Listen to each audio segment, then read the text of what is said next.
Buying, selling or renting real estate in the Whitsundays? You need the team that will provide you with help, experience and results. Ray White Whitsunday sales team has over 100 years experience in local real estate, which is why Ray White Whitsunday sells more real estate than anyone else. Whether it's residential sales, commercial leasing, marine or rural sales, Ray White Whitsunday have the solution. So contact Ray White Whitsunday today and get the results you deserve.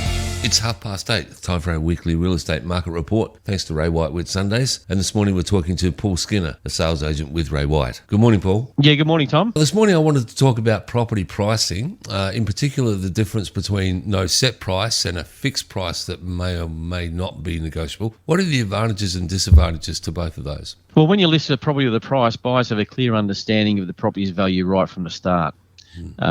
This transparency can attract serious buyers who are comfortable with the price range. And a listed price can also help filter out buyers who might not be able to afford the property, and that saves the seller and the real estate agent time and effort. Another thing also, a well-researched and reasonable listing price can enhance the credibility of the seller. So buyers are more likely to exchange with listings that are perceived as fairly priced and offer true value. And finally, listed price enables buyers to compare the property with others in the market, making it easier for them to make decisions. This can lead to a quicker sale, as buyers can confidently assess the value. It seems pretty common these days that properties aren't listed with a price, doesn't it? Yeah, that's correct. Well, not listing a price can create a sense of mystery and intrigue, potentially generating more interest and inquiries.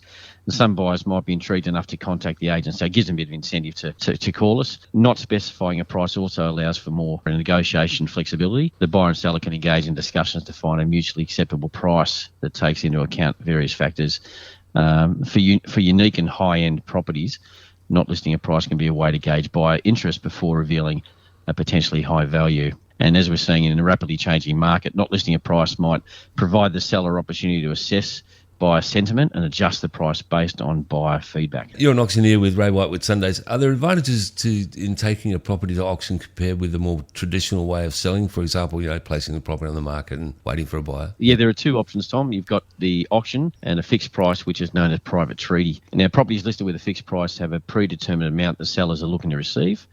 Buyers can accept, negotiate or reject the listed price, whereas auction properties don't have a fixed price, so bidders compete to determine the final price, which is often influenced by market demand and what bidders are willing to pay. So a fixed price, properties listed with a fixed price can stay on the market until they're sold, and the marketing strategy revolves around promoting the property's features and the asking price, whereas auctions have a set date and a timeline. The marketing strategy focuses on creating excitement and urgency around the auction itself, encouraging potential buyers to participate in the competitive bidding process. And there's transparency as well. Like with a fixed price, this provides transparency to buyers about the seller's expectations. Buyers can compare properties and make informed decisions based on the listed prices, while auction listings provide transparency in the terms of auction date and property details. The actual price is determined through the competitive bidding process. Now, this can create an element of uncertainty for buyers and sellers, but properties with fixed prices may attract multiple offers, but negotiations then happen one-on-one between the seller and the buyer. But auctions create a competitive environment where potential buyers actively bid against each other.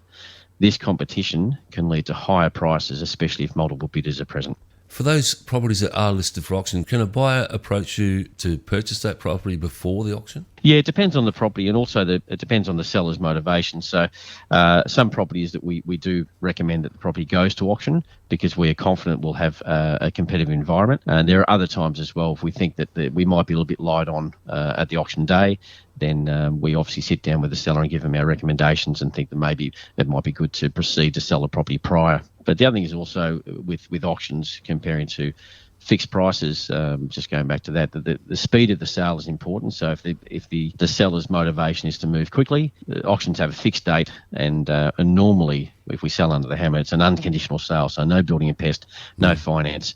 And it's normally a 30-day turnaround. I think most people will be aware of the costs involved in buying or selling a property in the traditional manner. Are there additional costs involved in auctioning? In relation to additional cost, Tom, the only thing really is you're paying for the auctioneer and the time. We have them in room at our Ray White office in Cannon Vale, or alternatively we have them on site. So it depends on the properties and obviously the location as to we'll determine what's going to be best for the property. Yeah. So the only additional cost would be for the auctioneer fee. Now, In general, how's the local market performing? Yeah, well, to be honest, the market has softened. But then again, we are coming off one of the hottest markets that we've seen in history with obviously the pandemic. So what we need to do is, owners need to be realistic with setting their price expectations. So we do have some owners that their price expectations are ambitious, as they believe their property is worth what it was worth during the pandemic. So the pandemic saw a huge increase in buyer demand. There's many people relocating from main cities such as Melbourne and Sydney, but owners have to appoint an agent they can trust, and also an agent who can educate them on the realistic price range that their property is likely to achieve. We are seeing a slight increase in the amount of properties that are available, and this means that buyers can start to have a choice of available properties to purchase. So sellers need to be aware of this and need to price their property accordingly if they're seriously wanting to sell.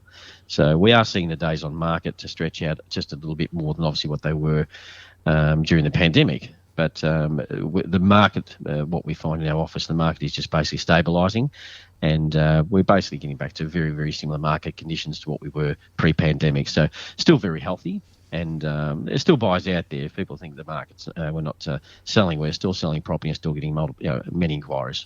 All right, Paul, thanks very much. Enjoy Thursday. Thank you very much, Tom. It was my pleasure. Island FM.